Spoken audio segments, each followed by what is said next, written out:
ओम विष्णुपादाय कृष्णप्रेष्ठाय भूतले श्रीमते भक्ति वेदांत स्वामी निति नामिने नमस्ते सारस्वते देवे गौरवाणी प्रचारिणे निर्विशेष शून्यवादी पाश्चात्य देशतारिणे जय श्री कृष्ण चैतन्य प्रभु नित्यानंद श्री अद्वैत गदाधर श्रीवासादि गौर भक्त वृंद हरे कृष्णा कृष्ण कृष्णा हरे हरे हरे राम राम राम हरे हरे हरे कृष्णा कृष्ण कृष्णा हरे हरे हरे राम राम राम हरे हरे हरे कृष्णा कृष्ण कृष्ण हरे हरे हरे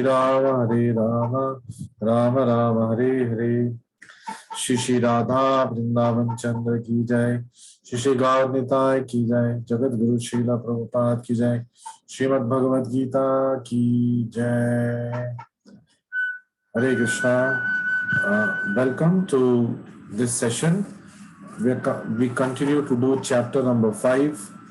First 4 shlokas we completed last session. We will immediately begin with the 5th shloka. In the first 4 shlokas, we talked about how there is no difference between Sankhya Yoga and Karma Yoga, which is action in Krishna consciousness, which is nothing but Bhakti Yoga. तो हमने सांख्य योग और भक्ति योग, जो कर्म योग action in Krishna consciousness है, उसके बारे में हमने बात किया, कैसे वो दोनों एक ही चीज है और जो भी सोचता है कि ये अलग अलग है तो वो मूढ़ आत्मा है. सो continuing further, Krishna here says यत् सांख्ये प्राप्यते स्थानम तद्योगैर अपि गम्यते एकम सांख्यम च योगम च यपश्यति स पश्यति. पिछले श्लोक में, प्रीवियस श्लोक का, Krishna has told us one who thinks Sankhya yoga and karma yoga action in Krishna consciousness, that is bhakti yoga, are different, is a person who is ignorant. जो ना समझ है वही सोचता है कि सांख्य योगा और भक्ति योगा अलग अलग है.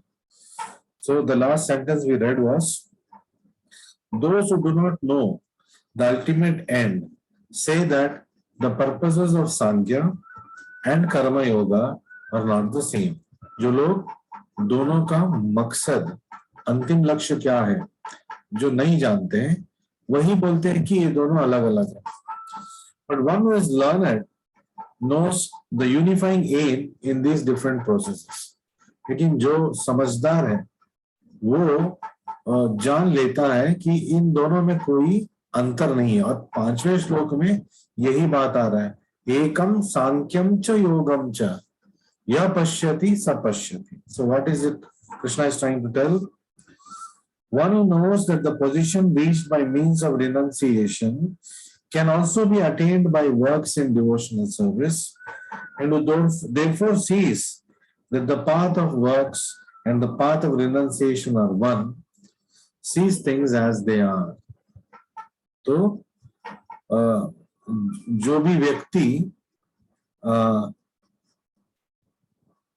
ये सोचता है या ये समझता है या ये दृष्टि कर पाता है कि त्याग से या सांख्य योग से जो फल मिलता है वही फल भक्ति योग से भी मिलता है, तो दोनों का अंतिम लक्ष्य एक ही है.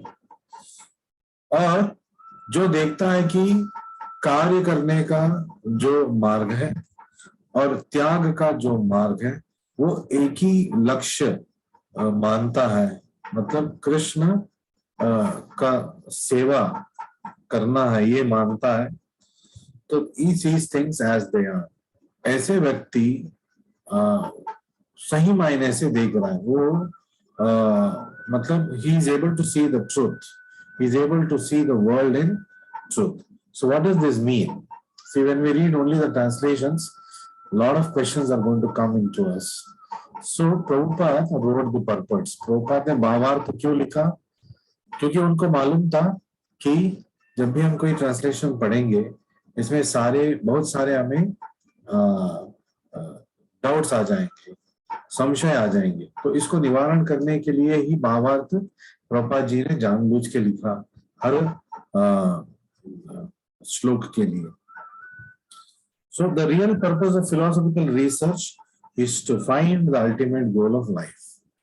तो जो भी तर्कवादी है, संशोधन है, आध्यात्मिक संशोधन जो भी कर रहे हैं, भौतिक संशोधन भी जो भी कर रहे हैं, उनका अंतिम लक्ष्य क्या है? जीवन का लक्ष्य क्या है, ये जानना। And since the ultimate goal of life is self-realization, there is no difference between conclusions reached by the two processes. और जीवन का अंतिम लक्ष्य क्या है? आत्म साक्षात्कार। और क्योंकि सांख्य योग या भक्ति योग दोनों भी जीवन का अंतिम लक्ष्य जानने के लिए ही किया जाता है या उनका साक्षात्कार करने के लिए किया जाता है, इन दोनों में कोई फर्क नहीं है। By Sankhya philosophical research, one comes to the conclusion that a living entity is not a part and parcel of material world. तो सांख्या योग में जब कोई आगे बढ़ता है और अंतिम स्तर पे जब वो आता है, तो उसे ये ज्ञान हो जाता है कि वो इस भौतिक जगत का नहीं है, वो यहाँ पे तत्काल आया है, इसका असली लोक और कोई है। तो यहाँ तक वो जान लेता है। Consequently, the spirit soul has nothing to do with the material world. तो वो जान लेता है कि आत्मा भौतिक जगत के लिए नहीं बना। His actions must be in some relation with the supreme. और ये जान लेता है कि भगवान के दाम में भगवान के कार्य करते हुए हमें आगे बढ़ना है। When he acts in Krishna consciousness, he is actually in this constitutional position. तो सांख्य योगा हमें सिखलाता है कि हमें ये भौतिक जगत में हमारा जो स्थान है वो असली स्थान नहीं है, हमारा संवैधानिक स्थान तो गोलोक धाम में है, भगवान की सेवा में। भक्ति योगा में, कृष्णा कॉन्शियसनेस में, कृष्ण भावनामृत में हम पहले ही स्तर से उसी भावना से प्रारंभ करते हैं। क्या कि संवैधानिक स्थिति हमारा क्या है? हम कृष्ण के दास हैं। तो जब हम कृष्ण के दास हैं तो हमें क्या करना चाहिए? अब मुझे पता चला कि मैं किसी का दास हूं, तो मुझे क्या करना चाहिए? तो मुझे उनका सेवा करना चाहिए। तो भक्ति योगा पहले ही सीढ़ी से इसी स्तर पे प्रारंभ होता है। जहां पे सांख्य योगा खत्म होता है वहां से भक्ति योगा प्रारंभ होता है। लेकिन दोनों का लक्ष्य क्या हो गया? अभी लक्ष्य फिर जीवन का अंतिम लक्ष्य मतलब आत्म साक्षात्कार, मतलब भगवान की सेवा। क्योंकि हमारा संवैधानिक स्थिति क्या है? हम कृष्ण भगवान की सेवा की। So in the first process of Sankhya, one has to become detached from matter. तो सांख्य योग में क्या करना है? भौतिक जगत से हमें डिटैच हो जाना चाहिए। And in devotional yoga process, one has to attach himself to the work of Krishna. और भक्ति योग में सिखलाया जाता है कि आपको कृष्णा से अटैचमेंट बढ़ाना है। So Krishna Prabhupada now says in the next line, तो क्या है? What does it finally conclude now? Factually, both processes are the same. भौतिक चीजों से डिटैचमेंट लेना और कृष्णा के ऊपर अटैचमेंट लाना दोनों एक ही स्तर है। क्योंकि why? Because although superficially one process appears to involve detachment, other process involves attachment.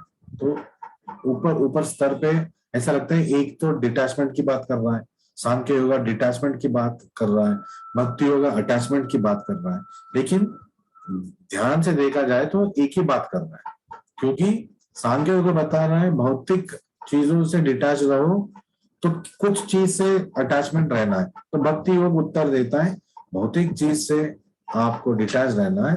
तो अटैचमेंट किसके ऊपर रहना है? हमें कृष्णा के ऊपर अटैचमेंट रहना है। अगर detachment from matter and attachment to Krishna are one and the same, तो दोनों एक ही मीनिंग है। When you say you are detaching from material things, that means you are getting attached to Krishna, and you cannot get attached to Krishna without getting detached to material things. तो कृष्णा के ऊपर हम आसक्ति लेके नहीं आ सकते जब तक हम भौतिक चीजों से निरासक्त नहीं हो जाएंगे। तो one who sees these things sees things as they are, जो व्यक्ति इसको परख के देखता है वो देखता है कि दोनों एक ही चीज है।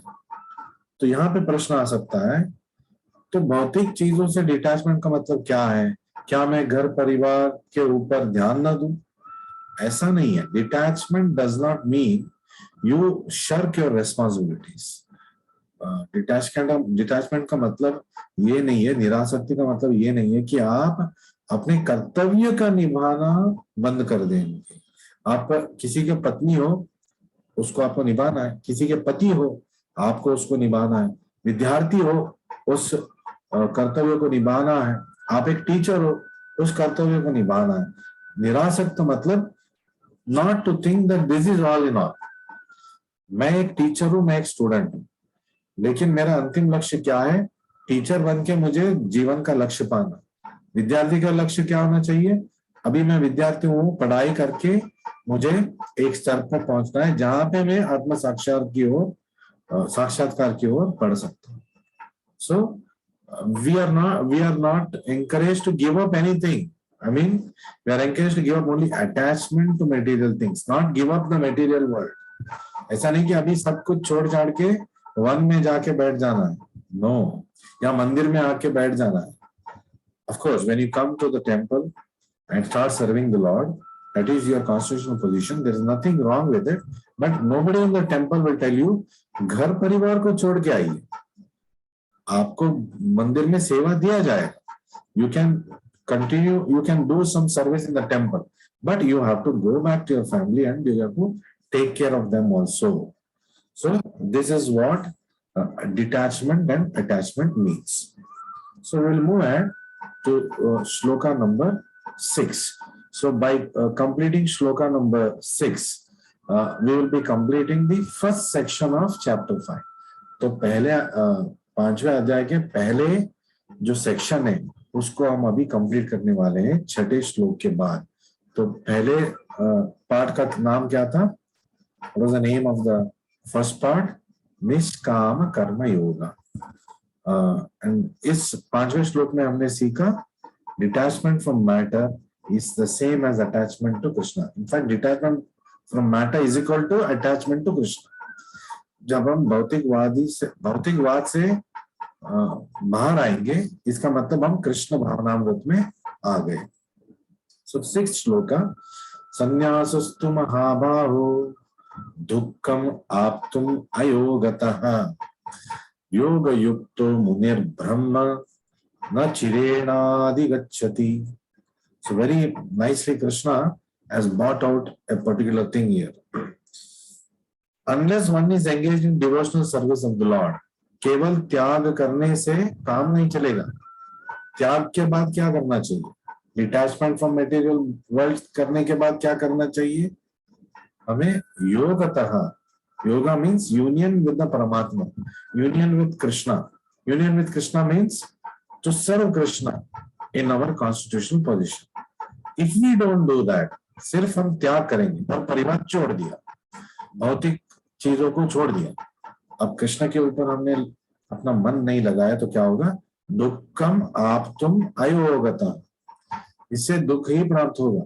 केवल त्याग करेंगे ज्ञान के स्तर पे ना रहते हुए जल्दबाजी में, और कृष्ण के ऊपर हमने हमारा ध्यान आसक्ति नहीं बढ़ाया, तो दुखम आप्तुम अयोगता, इससे दुख ही मिलने वाला। तो what is advice given? Unless one is engaged in devotional service of the Lord. Mere renunciation of activities cannot make one happy. संन्यासस्तु महाबाहो दुःखम आप्तुम अयोगतः.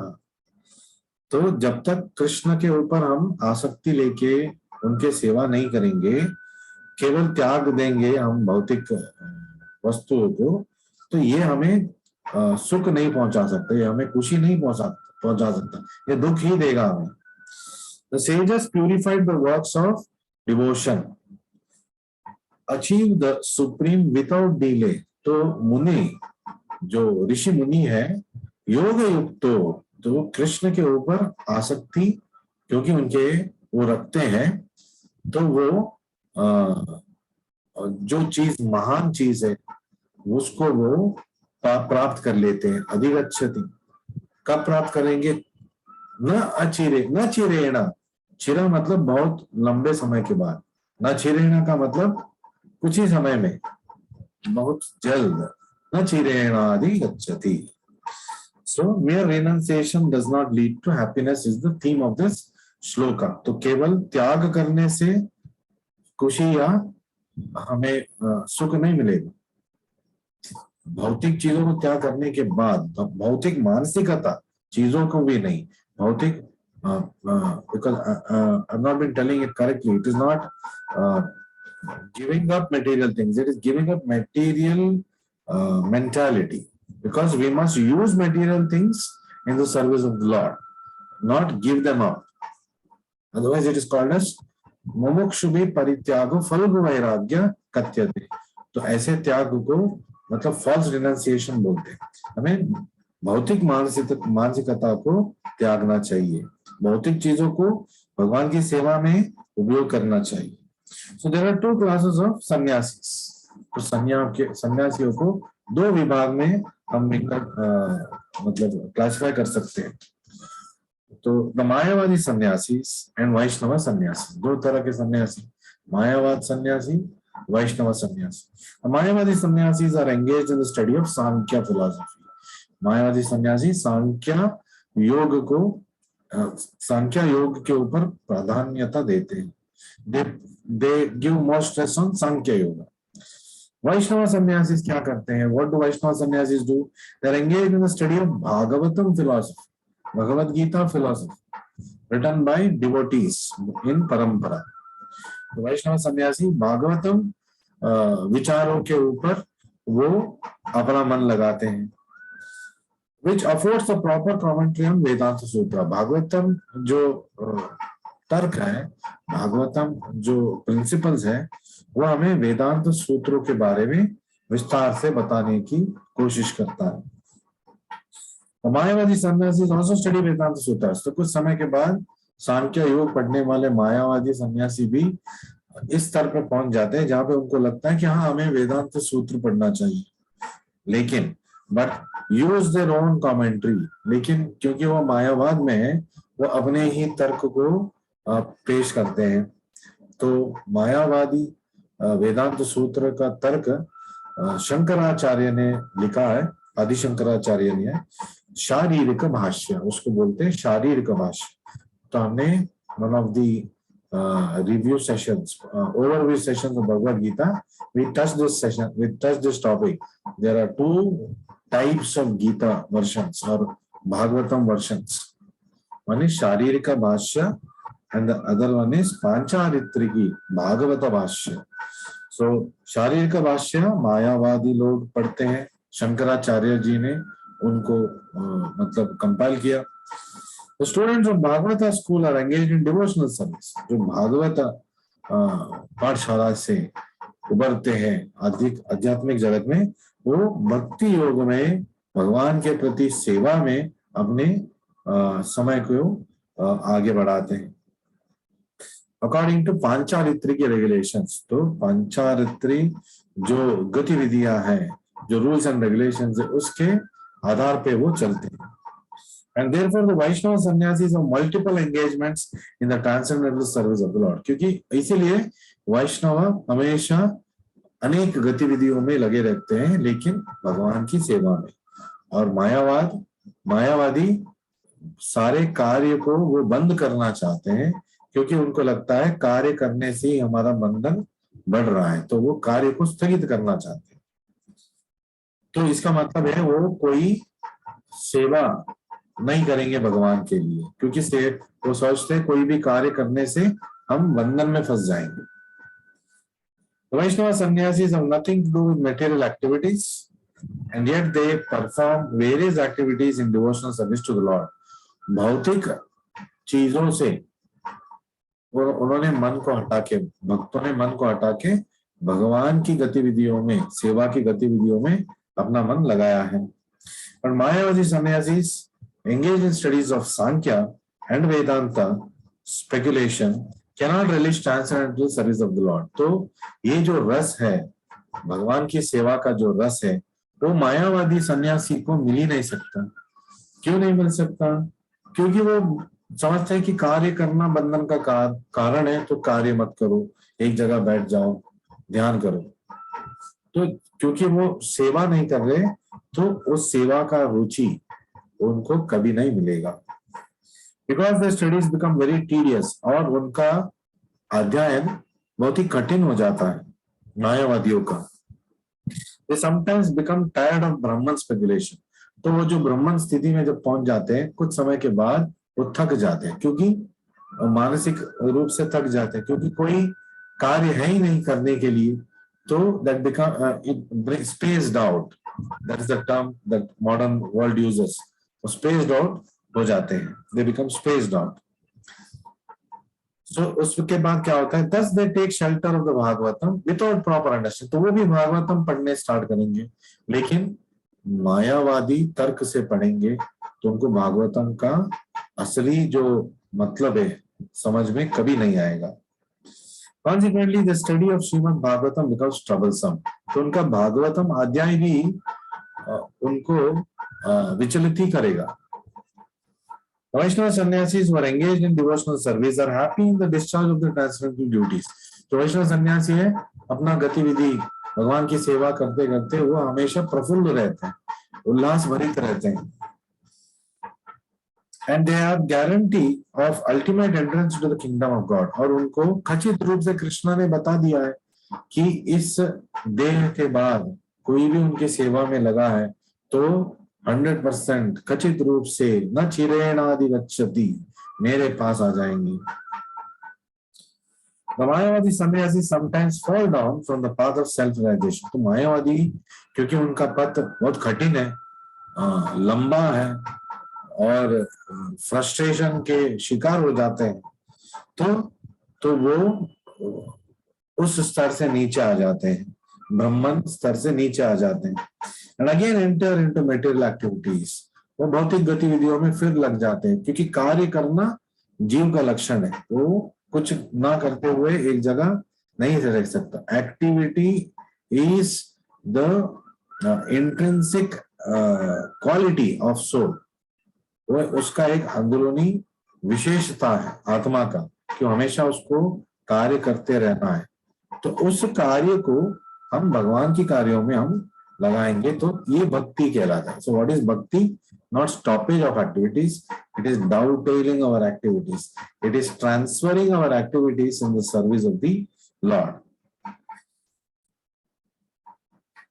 So they get down into मायावादी सन्यासी क्या करते हैं? तो philanthropy, altruistic nature activities, जो केवल भौतिक गतिविधि है, दान दक्षिणा, वृद्धाश्रम, अनाथ आश्रम, इसको निर्माण करना, उसमें लग जाते हैं। Therefore, the conclusion is that those who are engaged in Krishna consciousness are better situated than sannyasis engaged in simple Brahman speculation. तो जो वैष्णव सन्यासी है, उनका स्तर मायावादी सन्यासी के स्तर से बहुत बहुत ऊंचा है। Although they too come to Krishna consciousness after many births, लेकिन ये मायावादी सन्यास भी अनेक जन्मों के बाद, बहुनाम जन्म नामन्ते ज्ञानवान माम प्रपद्यते, ज्ञान प्राप्त करते करते करते करते एक बहुत जन्मों के बाद वो कृष्ण भावनामृत में आएंगे, लेकिन उसके लिए बहुत समय लगेगा, और उठना गिरना, भटक जाना, ये सब तो रहता है, तो उनका समय अधिक व्यर्थ होता रहता है. So they'll be wasting a lot of time. But devotional activity by devotees, they're already in a state where they've started Krishna Bhavanamrit life, Krishna conscious life. So from this life itself, they will start trekking back towards the Param Dham, that is the abode of the Supreme Lord. So we'll move on to shloka number 7. Shloka number 7 is, it talks about who is dear to everyone. कौन सबको प्रिय है. सर्वभूतात्मा भूतात्मा, that you can see in the third line. योग युक्त विशुद्धात्मा विजितात्मा जितेन्द्रियः सर्वभूतात्मा भूतात्मा कुर्वन् अपि न लिप्यते. So what is the meaning of this shloka? Yoga yukta means one who is engaged in devotional service, जो भगवान की सेवा में अपने गतिविधियों को चला रहा है. विशुद्ध आत्मा, ऐसे व्यक्ति शुद्ध आत्मा है, क्योंकि जब तक आत्मा शुद्ध नहीं होगा भगवान की सेवा हम कर ही नहीं सकते, प्रारंभ ही नहीं कर सकते. तो योग युक्त विशुद्ध आत्मा. विजित आत्मा, जो अपनी इंद्रियों को, जितेंद्रिया, जो अपने आप को संयम में रखते हैं और अपने इंद्रियों को जीत चुके हैं. तो ऐसे व्यक्ति क्या है? सर्वभूतात्मा भूतात्मा. तो वो हर व्यक्ति के लिए वो प्रिय है और उसको हर व्यक्ति प्रिय लगते हैं. कोई भी जीव जंतु भी उसको प्रिय लगते हैं और कार्य करते करते भी वो न लिप्यते, वो बंधन में फंस नहीं जाते. So one who works in devotion, who is a pure soul, yoga yukto, vishuddhatma, who controls his mind and senses, vijitatma, jitendriya, is dear to everyone, sarvabhutatma bhutatma, and everyone is dear to him.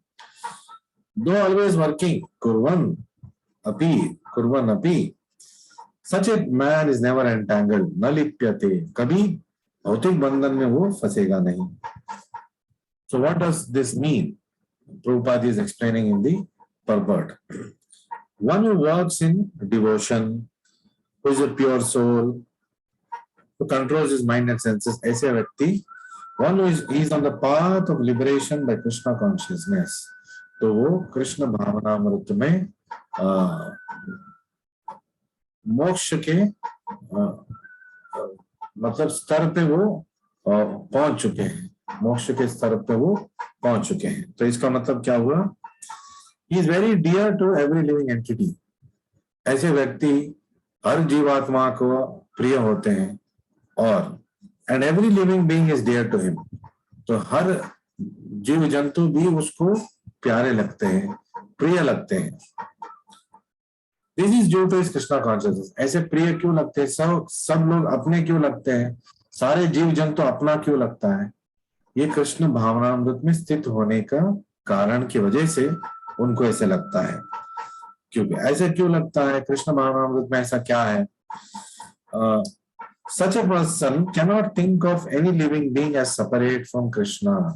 क्योंकि ऐसे व्यक्ति कभी भी ऐसा एक क्षण भी नहीं सोच सकता कि बाकी जीव जंतु कृष्णा से अलग है. मतलब सब कुछ कृष्णा से रिलेटेड है, सब कृष्णा का ही अंग प्रति अंग है. Everything and everybody is a part and parcel of Krishna. तो मैं भी कृष्णा के एक पार्ट एंड पार्सल हूँ. तो इसका मतलब है ये जीव जंतु भी कृष्णा का ही है, मैं भी कृष्णा का हूँ. तो इसमें उसको डिफरेंशिएशन वो भूल जाता है, वो सबको अपना मान लेता है. सो just give me 1 minute. So further when we read we will understand. So what does this signify? So this signifies that why does he think like this and still he is continuing to serve Krishna. इसका मतलब ये नहीं कि वो लोगों की सेवा में लग जाएगा, वो भगवान कृष्ण की ही सेवा कर रहा है. तो उसका मतलब क्या हुआ? So इसका मतलब ये हुआ, he knows very well that By pouring water on the root of a tree, the water will be distributed to all the leaves and branches. उसको पता है कि तरोर मूल निषेचनेन, मैं पेड़ के जड़ को पानी दूंगा तो वो पानी अपने आप पेड़ के हर अंग में वो पहुंच जाएगा, मुझे उसके लिए अलग सा प्रयत्न नहीं करना होगा. So, and or by supplying food to stomach, the energy is automatically distributed throughout the body. पेट में जब मैं खाना डालूंगा तो वहां से जो अन्न पचन हो जाएगा, जो शक्ति उससे उभर आएगा, वो पूरे देह में डिस्ट्रीब्यूट हो जाएगा. So it doesn't have to do any separate endeavor to give food to hand, give food to eye. Just give food to the nutritious food to the stomach, and that will take care of nutrition of the entire body. So this is the meaning of continuing to serve Krishna and not resorting to serve other living entities. By serving Krishna, he is automatically serving other living entities because they are all parts of him. So, because if I serve the central government, it means I'm serving my village also. It also means I'm serving my family and serving myself also. Why? Because the central government is going to take care of all of them. Everybody comes under the central government's protection. So when you work for central government, what happens? You're automatically working for the state government. You're also working for the district, for the taluk, for your village, for your family, and for yourself. Because one who works in Krishna consciousness is servant to all, is very dear to everyone. वो सेवा मनोभाव में सबके साथ वो मिलता जुलता है, तो इसलिए सबको प्रिय लगता है. And because everyone is satisfied by his work, और सबको उसके कार्य से, उनके बर्ताव से संतुष्टि मिलता है. He is pure in consciousness, क्योंकि वो अपने चेतना जो है वो शुद्ध है उनका. Because he is pure in consciousness, his mind is completely controlled. क्योंकि उनका चेतना शुद्ध है, उनका मन उनके नियंत्रण में है. तो if you have to control your mind, what is that we have to do? To control our mind, we must first become purified. तो purified का मतलब क्या है? To become engaged in the activities of the service of the Lord. So that is the purifying process. Because his mind is always fixed on Krishna, तो कैसे शुद्ध हो जाएगा? क्योंकि उनका मन हमेशा कृष्ण के ऊपर फिक्स्ड है. तो उससे क्या होगा? There's no chance of being deviated from Krishna. तो कृष्ण से वो एक क्षण भी दूर नहीं जाएगा. तो इससे क्या होगा? There will be no chance that he will engage in his senses in matters. तो इसलिए वो अपने इंद्रियों को कभी भौतिक चीजों में नहीं लगाएगा, भौतिक संतृप्ति के लिए नहीं रहेगा. भौतिक चीजों को भी वो भगवान की सेवा में लगाएगा. See how nicely Prabhupada is explaining it, so logical. So Vedic study is not a sentimental study. वेद का अध्ययन सेंटिमेंटल प्लेटफॉर्म में स्टडी नहीं करना है, उससे भी हम भटक जाएंगे. क्योंकि कोई भी हमें प्रश्न पूछेगा, हम उत्तर नहीं दे पाएंगे, तो हमारे अंदर भी संशय आ जाएगा. So very scientifically it has to be approached because it is a science. It is called Vedic science. विज्ञान, विज्ञान का मतलब क्या है? चीजों के बारे में जानना और उसको उपयोग करना, एप्लीकेशन ऑफ नॉलेज. सो वेद का ज्ञान जीवन में हमें अप्लाई करना है. So it becomes a science. So he does not like to hear anything except topics related to Krishna के मतलब कहानियों के अलावा, कृष्ण के लीला के अलावा वो कुछ नहीं सुनना चाहता है. He does not like to eat anything which is not offered to Krishna. Krishna prasadam के अलावा वो कुछ नहीं खाएगा. He does not wish to go anywhere if Krishna is not involved. जहाँ पे कृष्ण नहीं है वहां पे वो जाना ही नहीं चाहेगा. जहाँ पे कृष्ण का संबंध है नहीं वो नहीं जाना चाहेगा वहां पे. जैसे कि हनुमान ने, जब सीता देवी ने हनुमान जी को मोतियों का हार दिया था अयोध्या में, जब लंका से वापस गए, तो हनुमान ने उस माला को तोड़ दिया था और एक एक मोती को वो काटने लगा. तो सीता देवी कुपित हो गई. उन्होंने बोला, she asked, what are you doing? With such so much of love I gave it to you for the services you have done. तो भगवान हनुमान ने बताया, तो ये मेरे किस काम का है माता जी, माते सीते, क्योंकि इस मोती के अंदर मैं तो भगवान राम को देख नहीं पा रहा। तो एक्चुअली हर मोती के अंदर, हर चीज के अंदर राम का वास होता है, लेकिन इस तत्व को निरूपण करना था हनुमान को। उन्होंने सीता देवी को बताया जिसमें राम का सेवा नहीं है, जिसमें तो वो राम के वास वहां पे नहीं है, तो ये मेरे लिए यूज मैं करूंगा। If I use it for myself, it is like sense gratification, that means here Rama is not there. तो जब मैं इसको रामा के सेवा में यूज करूंगा तभी इसमें राम बस जाएंगे। So what is trying to say is, where there is no relation with Rama, I will not do or I will not accept anything related to that. So same thing is being told here, that this सर्वभूतात्मा भूतात्मा विशुद्धात्मा जो है, योग युक्त आदमी जो है, वो कोई भी ऐसा कार्य नहीं करेगा, कोई भी ऐसा चीज को एक्सेप्ट नहीं करेगा जिसमें उसको कृष्ण का याद नहीं आएगा। Therefore his senses are controlled, इसलिए उनका इंद्रिय हमेशा वो कंट्रोल में रखते हैं, अपने मन को भी वो कंट्रोल में रखते हैं। A man of controlled senses cannot be offensive to anyone. तो जो विजितेंद्रिया है, जितेंद्रिया है, विजितात्मा है, वो कभी किसी के बारे में बुरा नहीं सोच सकता।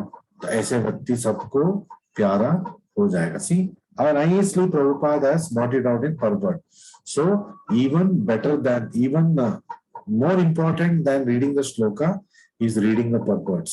क्योंकि असली ज्ञान तो उसी से मिलेगा हमें। A man of controlled senses cannot be offensive to anyone. And one may ask, why then was Arjuna offensive in the battle to others? तो आप तो बोल रहे हो कि किसी के ऊपर वो मतलब ऑफेंसिव नहीं रहेगा। अब तो अर्जुन को कृष्णा बोल रहे हैं युद्ध करो, तो ये तो ऑफेंसिव है। So again, Prabhupada answers, Arjuna was only superficially offensive. Why? Because all the assembled persons on the battlefield would continue to live individually as a soul. Soul cannot be slain. आत्मा को तो वो नहीं मार सकता, जो देह है उसको मारेगा। पाप कर्म से गड़ा भर चुका है, तो उनको तो मरना ही है। तो कृष्ण ने आयोजन कर लिया है, अर्जुन युद्ध नहीं करेगा तो भी मरेंगे सब। कृष्ण ने ऐसा आयोजन तो कर ही दिया, क्योंकि पाप का गड़ा अभी इतना भर गया है, वो मटकी फूटने वाला है। तो अर्जुन को सिर्फ एक निमित्त बनाया कृष्णा ने। So spiritually no one was killed on the battlefield of Kurukshetra, only their decisions were changed by the order of Krishna. तो आध्यात्मिक दृष्टिकोण से देखेंगे तो कोई आत्मा वहां पे मरा नहीं, देह मिट गए। Therefore, he was simply carrying out the orders of Krishna in full Krishna consciousness. तो कृष्णा के परिपालन कर रहे थे, इसीलिए वो भौतिक बंधन में फंसे नहीं और कोई ऑफेंस नहीं कर रहे थे। Such a person is never entangled in reactions of work. तो ऐसे व्यक्ति कभी भौतिक बंधन में फंसेगा नहीं। ये इस श्लोक का तात्पर्य था। So this Kurukshetra war was like a surgical strike. जो नरेंद्र मोदी जी ने किया है ना, सर्जिकल स्ट्राइक, सबसे पहला सर्जिकल स्ट्राइक कुरुक्षेत्र युद्ध में हुआ था। भगवान श्री कृष्ण ने दुष्कर्मियों को मार गिराने का एक बड़ा program. Stop. Thank you very much.